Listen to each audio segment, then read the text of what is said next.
Hey guys, welcome back. Happy New Year.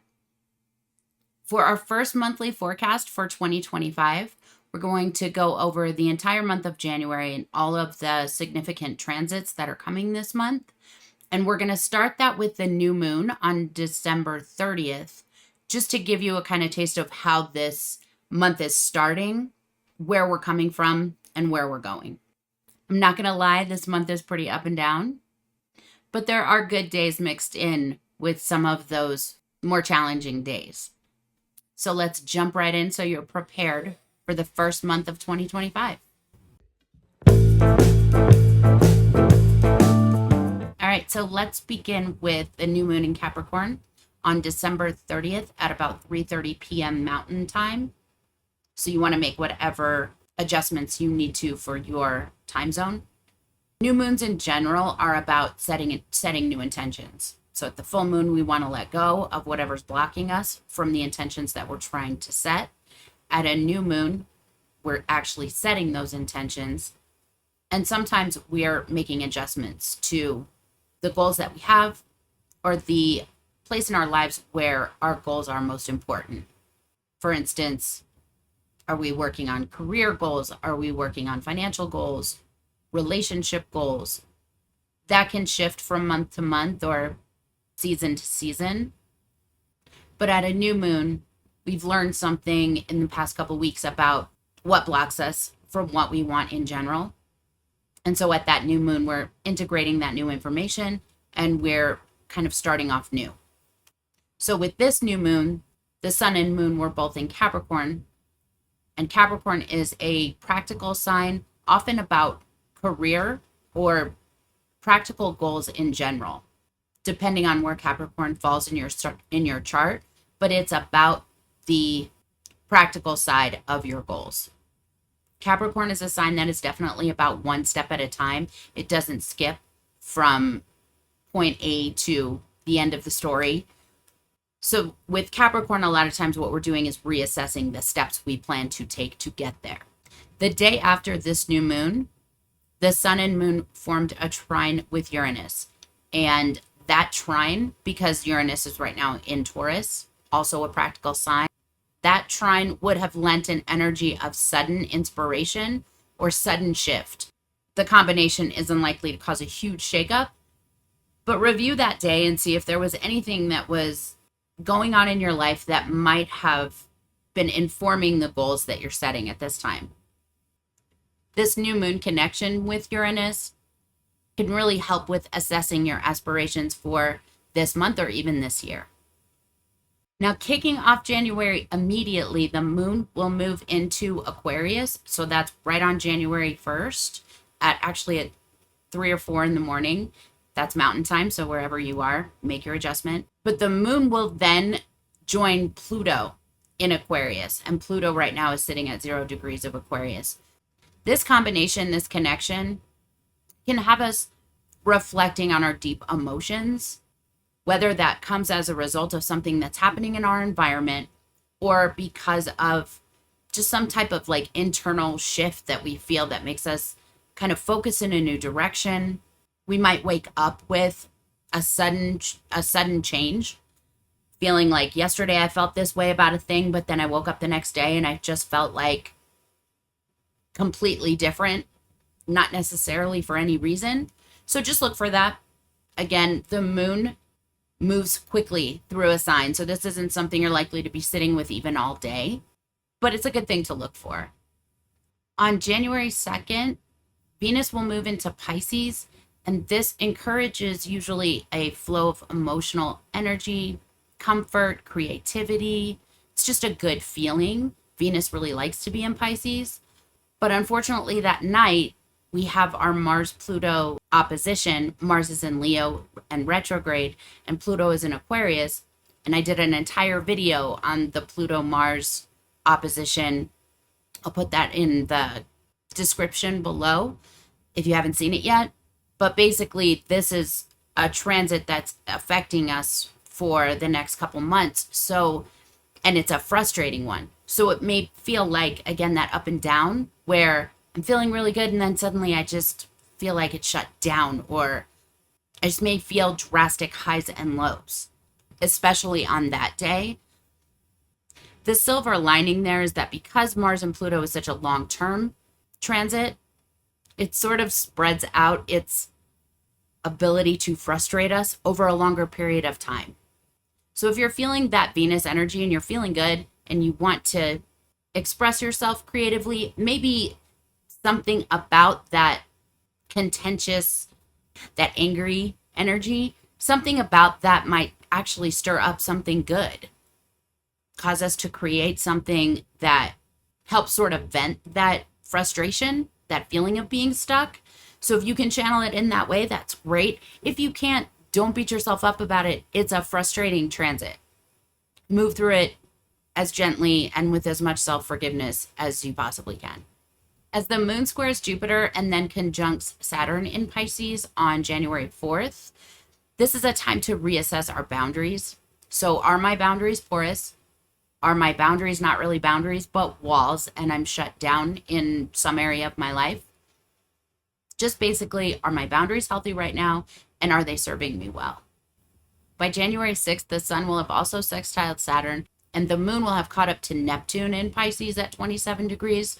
So all these things happening in Pisces are basically just pointing again towards boundaries. So there's a couple days in there where what I'm seeing around my boundaries is coming from a different place. It might be visual, and in my actual life, it may be coming from I'm feeling drained, I'm feeling tired.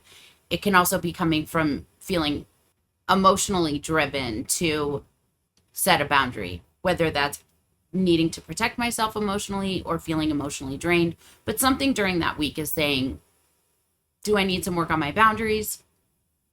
And what action, if any, needs to be taken? Again, in all things this month, we want to think before we act because of that Mars retrograde. We don't want to be reactive. We want to respond, not react. There's a difference. We want to practice that all month. But in this first week of January, there's definitely a highlight on emotional boundaries. So look for that. So on January 6th, we're done with the Mars retrograde in Leo portion of this retrograde, but the bulk of this retrograde period will be Mars in Cancer. So on January 6th, Mars will retrograde back into Cancer, and this will shift our attention somewhat from basically my will, which is a more a Leo energy, and feeling that my will is blocked or I am unable to will myself to a conclusion, to something, to a situation I want to be in. It's like my will is just not getting it done. We'll move from that to a Mars retrograde in Cancer, which tends to be more about family of origin, our physical home, or just our home within our body. It's a much more emotional energy than Mars in Leo was. So we're likely to start reflecting on how my will and where it's taking me is affecting my home, my emotional health or stability, or my family. And if there is any effect there, is my time being divided the way that I want it to be? Do I spend enough time at home alone, taking care of myself? Is there enough self-care in my life right now? So you want to be asking yourself if some current dynamics in your life have shifted your home life at all. And how are you feeling about that? Are you okay with that? Is that something you need to sit with? It's just something that's brought to your attention as Mars moves into Cancer. Highlighting some of the challenges around communication when Mars is retrograde. It's like there's assistant, difficult transits happening to affect the Mars retrograde. Mercury is in Sagittarius at this time, and then it will square Neptune and Pisces. And anytime there's a connection between Mercury and Neptune, it just makes things confusing. It's like I might be confused within my head. My thinking might be confused. What I'm communicating might be confused. Like I think I said one thing and it sounds like that's not what the person I'm talking to heard. I just can't get my point across. So when you have those two things working together, it's like Mars is saying, think about it for a while before you act. Don't react, respond. And by the way, Mercury's not working so well right now, so it's not the greatest time to communicate spontaneously anyway. So just don't. When multiple things in the universe are like lining up to say, yeah, it's not a good idea right now, we definitely want to pay attention to that. And that's what's happening. So just, it doesn't mean you can't talk. It doesn't mean you can't express yourself or say what's on your mind. It just means you want to stop and think first. And think about what the outcome of what you say might be and how what you're saying might be received. The good news with Mercury in January is that on the 8th, Mercury will move into Capricorn, which leaves the Mercury retrograde in Sagittarius that we just had last month, leaves that in the dust, leaves that in the past. That's no longer our problem. Mercury has moved into a completely new energy now. It's feeling more practical. It's feeling more grounded. So in that second week, we might feel a difference in just how we're thinking, feeling more grounded in our thoughts, in what we're hearing, putting pieces together. Again, Capricorn is a one step at a time type of a sign. It's not an instant fix to anything.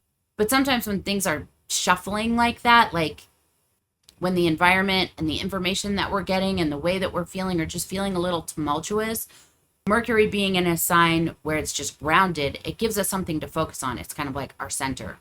It's going to help us to be still and think about things, and again, to focus on responding instead of reacting. On January 13th, we have a full moon in Cancer. The sun will be in Capricorn and trine Uranus, and the moon in Cancer will sextile Uranus. This indicates, again, sudden shifts. Uranus always does.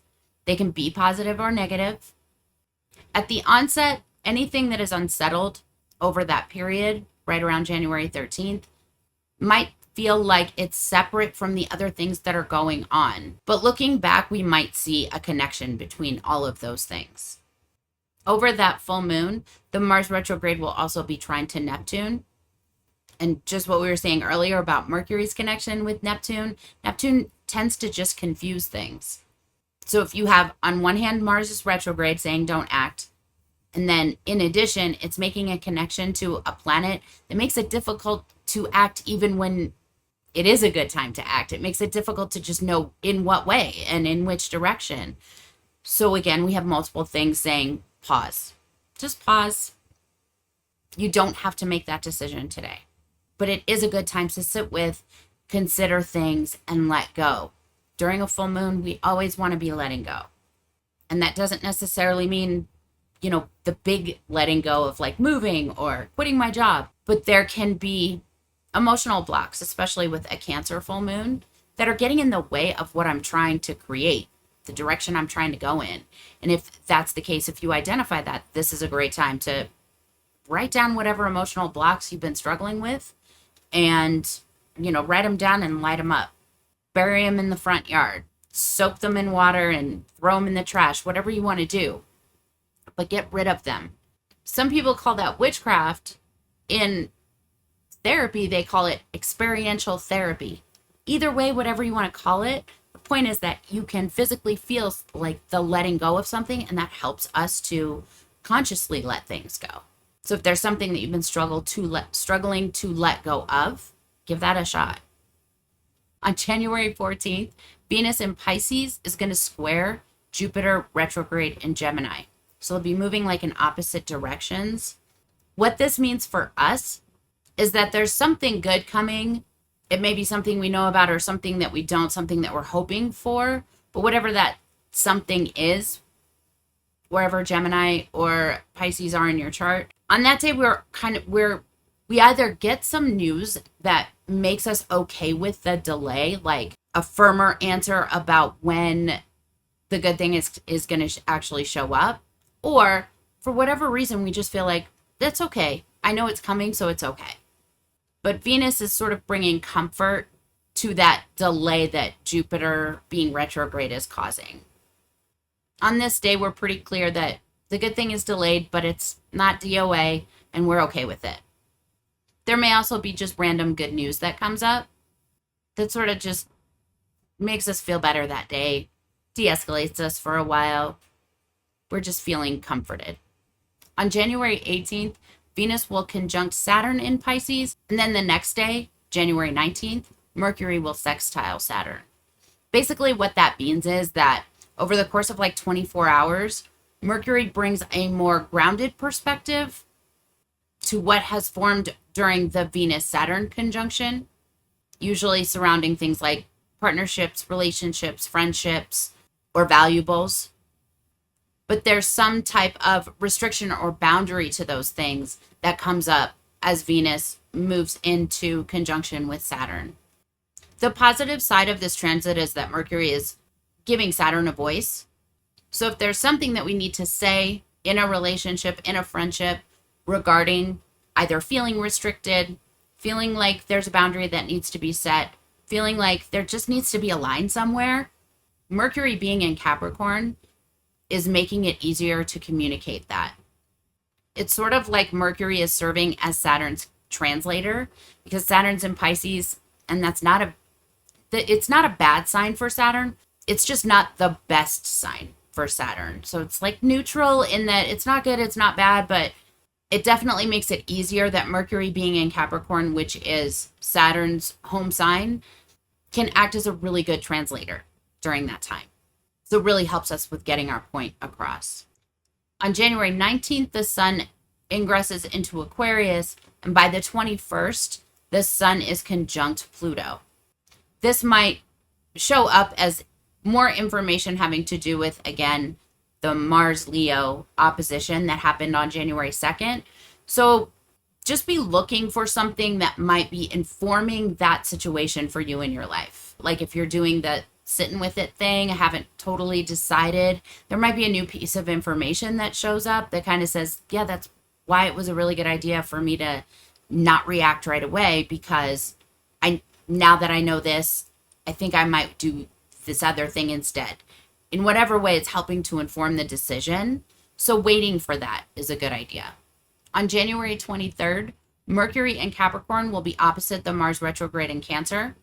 So it's likely that this is bringing some sort of tangible news, information, some type of communication that again helps to inform us about what kind of response we're going to be making to this entire situation that the Mars retrograde is bringing to us at the end of the Mars retrograde. So there's still more information to come. If you do feel that you need to respond to whatever has come up on the 23rd, it's not that you're not allowed to. It just means sit with it for a minute, make sure that the way you're responding is a response, not a reaction. And the only reason for that is so that you don't have to redo something later. It just helps you out later. Mercury will sextile Neptune on the 26th, on January 26th. And remember I said any connection between Mercury and Neptune, my head feels foggy. I'm unclear right at this moment. Someone said something to me, I didn't completely understand it. I read something, I just didn't remember it. It's just this like foggy addition to the way I think, speak, process information. Could also be bringing new information that we don't want to tell everyone about right away. So sometimes Neptune is like a secretive energy. It's unsure. So when I'm feeling unsure, a good idea as far as like who I'm going to share new information with is I want to keep that kind of, my close circle. So this might be information that you only share with like your person, your close family, close friends, people you trust. This isn't something that you want to be broadcasting. So any kind of news or information, if there's something sudden, like a sudden piece of information that was like not necessarily surprising, but you were unaware of it, it might not be something that you want to share right away. Mercury moves into Aquarius on January 27th. And remember Aquarius right now, anything going into Aquarius is going to run right over Pluto.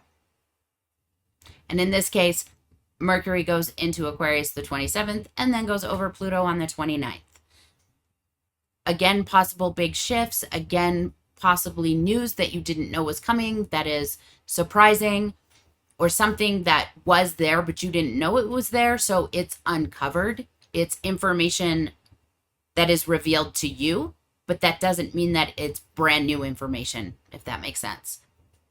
Another reason to kind of keep any new information that comes to you during this time, keep it close for now and be discreet and use discretion in who you're going to share that with. Just your close people, just people you trust. On January 29th, there is a new moon in Aquarius.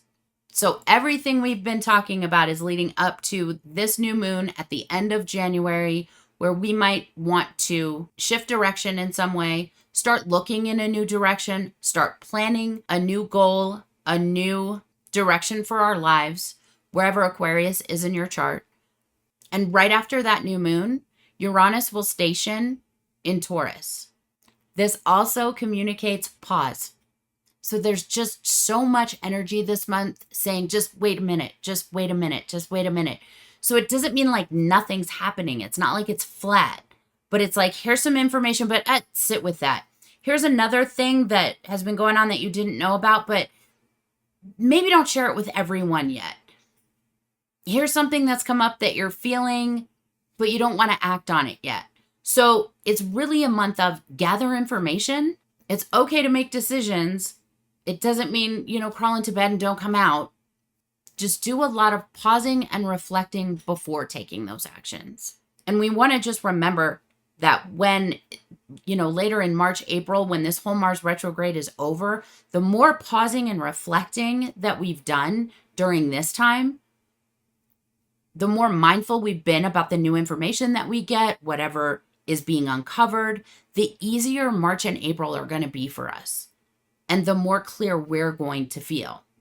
We have this opportunity to set ourselves up for success or for at least a more comfortable transition in March or April, around that time. So we might as well take advantage of it.